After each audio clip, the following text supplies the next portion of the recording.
As the title suggests, I get paid to traverse people's nightmares. Well, I did.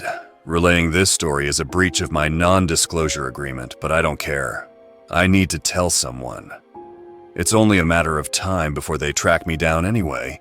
I work for Redacted, located at Redacted. I don't know why I'm telling you this. They have a software that censors the company's name anywhere it's posted on the internet, and that's only the tip of the iceberg when it comes to the technology that these people have at their disposal. That's why my time is short. Once I post this, they'll have my exact coordinates. I'm done for, and I've accepted that. But if I can save even one of you from going down this path, then my extermination will not be in vain. I've been doing this for about a year now. I've had 4 different partners in that time, all of whom have met their untimely demise as a direct result of our line of work. I can already sense the question forming on your lips. If so many people have bit the dust, why do I stay? Same reason you're working that shitty dead-end job you hate. Money. I make more cash every month than most people accumulate in their entire lifetime. Well, that, and I signed a 3-year contract. But none of it matters now. The technology that lets us infiltrate people's dreams is experimental. Technically, it hasn't even been officially cleared for use. My coworkers and I are all essentially guinea pigs collecting data for some big corporation that doesn't give a rat's ass about any of us. But we were all well aware of that going in. God, I wish I'd never accepted that job offer. I was training a newbie when it happened. The kid was only 19. He didn't last long. Alright, so when the creep show presents itself, I'll point this ray gun looking thing at it and fire. The suits are equipped with some sort of homing tech. If we get separated, push the button on the side of your helmet. Got it? I think so? Josh shrugged awkwardly, flashing me a tepid half-smile. I mentally facepalmed myself. One look and I could tell that he didn't have it in him, but there was nothing I could do about it. He'd already signed his life away. I was knocked back to reality by the sound of the sliding glass door whirring open. I turned to see one of the suits standing at the entrance. They all looked the same. Shaved heads, full black attire, and shades to match. If you didn't know any better, you'd assume they stepped straight out of a Men in Black movie. Agents C7B and ZH4. The subject has been inoculated. Great. Time for your first gig. I hope you're ready, I said, snatching the purple and yellow ray gun from Josh's hand. Now, I just started an hour ago. Don't you think I need a little more training? You're getting hands-on training today. This is a 2-man job and you're all I've got. Besides, most nightmares are an open and shut case. This thing will do the work for us, I retorted, nodding to the cartoonish weapon in my grip before starting down the hallway. Josh opened his mouth to speak, but thought better of it, trotting to catch up to me and Baldy. We silently strode down a long, brightly lit corridor until we reached our destination. From the moment the door clicked open, I knew that this patient was going to be trouble. A boy no older than 12 was sleeping fitfully in an operating chair. A mess of brown, tangled locks peeked out from beneath the bulky metal helmet secured snugly to his head. The dark bags underneath his eyes spoke volumes. "What is that thing?" Josh whispered, pointing to the jumbled mass of cables extending from the helmet to a plethora of computer screens. "It monitors his brain activity. It's also what lets us get into his head. Well, sort of. That has a lot to do with it too," I said, motioning toward the blue illuminated teleportation pad in the left corner of the room. I watched as Josh's jaw fell open involuntarily. A pang of guilt struck my chest like a lightning bolt. Though I tried to convince myself otherwise, I knew that there was a high likelihood that this would be Josh's first and final mission. But I couldn't tell him that, even if I wanted to. You see, the last partner I'd had, the one before Josh, he tried to walk away, to leave it all behind. Well, he did get to leave, in a body bag. I attempted to rid my mind of those awful thoughts, but it wasn't easy. I knew going in that this particular patient would be no walk in the park. Kids his age had the worst nightmares. They're young enough to maintain that vivid, childlike imagination, yet old enough to recognize some of the more sinister realities of the world. which usually coalesces to create something downright demented. Got any useful intel? I asked Baldy while slipping into my orange jumpsuit. Garrett Crane, age 11, nightmare classification, unknown. I don't think any human is capable of sounding more monotone than that man. They all speak like that too. The guards, the scientists, even the big boss. It's like being a mindless drone is a prerequisite to being hired. Thanks, very helpful, I grumbled as I picked up a small vacuum-like device from the table beside me. Here, take this, I demanded, slapping it into Josh's hand. What's it do? I call that the Gluck Gluck 3000. When I blast the monstrosity with this, it'll leave behind an essence. It'll look like a little ball of light. You get to suck it up with that so the eggheads can study it. Come on, you get the fun job. I'm basically a glorified janitor. Do I even get anything to defend myself with? Yeah, you get this, I said, dropping a pocket knife into his outstretched palm. Really? What the hell is this? It's your only chance at survival if we get separated. Look, these are the only weapons they've given us. If you want out, take it up with them, I retorted, nodding to the two burly, motionless men standing by the entrance. Josh gulped, the color draining from his face. Nah, on second thought, this will do. Great, let's get this show on the road. The faster we get this over with, the faster I can get to the McDonald's drive-thru. I walked over to the teleportation pad with Josh tethered to my side. He inhaled deeply, then blew out a slow breath. You got this, kid. Stick with me and you'll be okay. And remember, if we ever get separated, hit that button on your helmet immediately. Got it? Yeah, I got it. I'm ready. Josh glanced up at me with a fiery determination I hadn't known he possessed. Maybe he'd be okay after all. I flashed a thumbs up to the researcher behind the monitors, watching as they flipped switches and turned dials on the control panel. A soft buzz began to emanate from the glowing pad below our feet. My body began to tingle like it was made of static. I squeezed my eyes shut as the world grew hazy around me. When I opened them again, I found myself in a world of black. I turned to Josh. Even through the visor on his helmet, I could see their bewilderment in his expression. His eyes looked like they were about to burst from his skull, and he was pale as a ghost. I chuckled to myself. The first job is always a shock to the system. Where are we? Josh squeaked, frantically gazing around the empty void. We're in the kid's mind. Help me find the target, I said, scanning the horizon. Okay, what am I looking for exactly? We're looking for a building of some sort, I replied, squinting. There, do you see it? Josh strained his eyes, peering in the direction I was pointing. Far off, barely even visible, stood a house. Yeah, I think. How do we get over there, though? We walk. How else would we get there? Josh groaned. But that's so far. It's really not, I said as we proceeded toward the tiny speck. Time and distance work differently here, see? Josh glanced up and stopped dead in his tracks. The house was looming menacingly over us. What the He was right to be in awe. That house was seriously screwed up. Every window had been smashed in, revealing an all-encompassing darkness in each room. Yellow, grungy paint was peeling over the entire exterior of the structure, like a snake shedding its skin. But the most peculiar thing was the door. It was untouched by the rot plaguing the rest of the home. It looked normal, aside from the jet black paint job and the pentagram carved into the center, that is. Josh, turn on your helmet light and follow closely behind me. We have no idea what we're going to find in there. He nodded and tapped the flashlight on the front of his head. I did the same, raising the ray gun. 3, 2, 1. I turned the knob and stepped across the threshold. I was met with a dingy, poorly lit hallway. A brown door glared at me from the opposite end of it. Josh followed closely behind me as I took a tentative step forward. Feels like we're walking underwater, he noted as we continued down the hall. Yep, we're in it now, no turning back. I watched a shudder ripple through Josh's body as we reached the end of the hallway. The door hovered ominously before us, beckoning me to turn the handle. Before we do this, I want you to be prepared. What we're about to see will probably be really, really fucked up. Stay on your toes."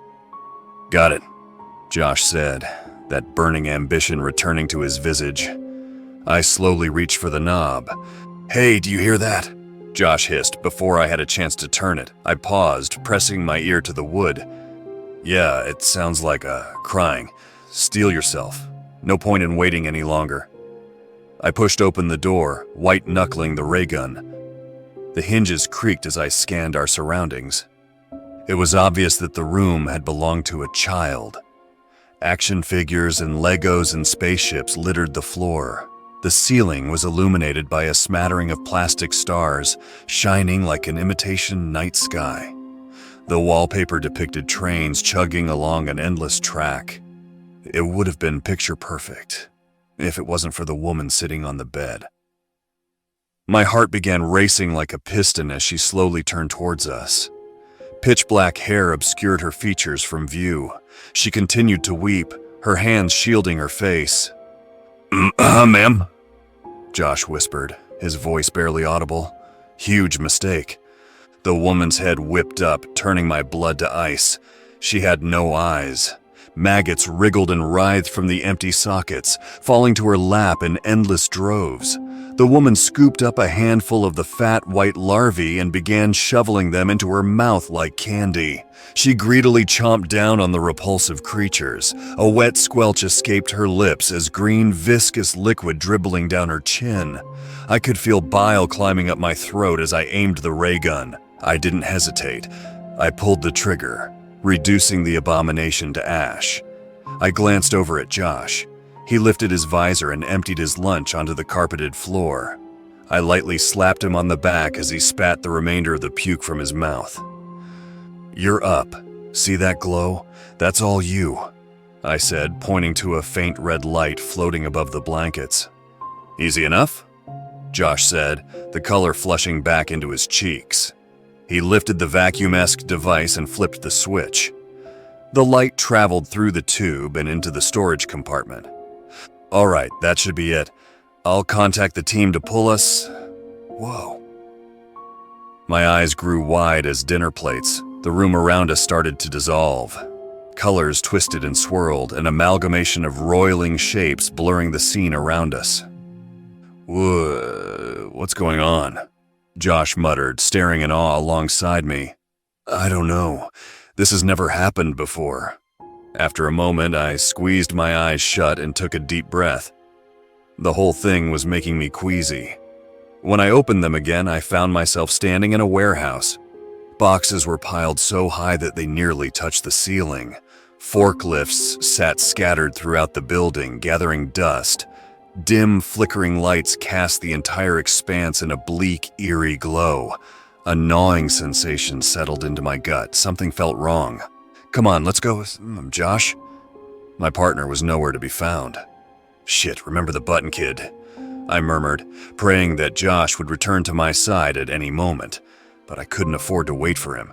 If I stayed put, I'd be a sitting duck for whatever was lurking in the darkness. I began to make my way toward the center of the gargantuan warehouse. I crept along past countless boxes and conveyor belts. I didn't see a soul. I walked for what felt like hours. I could have sworn that I'd passed the same toppled box 6 or 7 times. Just when I was thinking that I might be trapped in a time loop, I saw it. A mid-sized brown parcel sat atop a rusted steel table. A message was scrawled on the parchment in crimson. It simply read, "Open me." My head began to swim. I grabbed the box cutter that lay beside the package, attempting to steel my nerves for what I would find. But nothing could prepare me for what lay inside. I sliced open the box and peeled back the flaps, ray gun raised in my other hand. I kneeled over and blew chunks all over the smooth, cold ground once my eyes drank in the horror within. Josh's head stared back at me. The knife I'd given him jutted from his forehead. The boy's green eyes peered at me from inside his mouth, which was twisted into a permanent, soundless scream. His teeth had been removed and piled into his eye sockets, glimmering white porcelain coated in red. It was only then that I noticed his tongue. It was perched on top of his helmet, right beside a bloody handprint narrowly missing the homing button.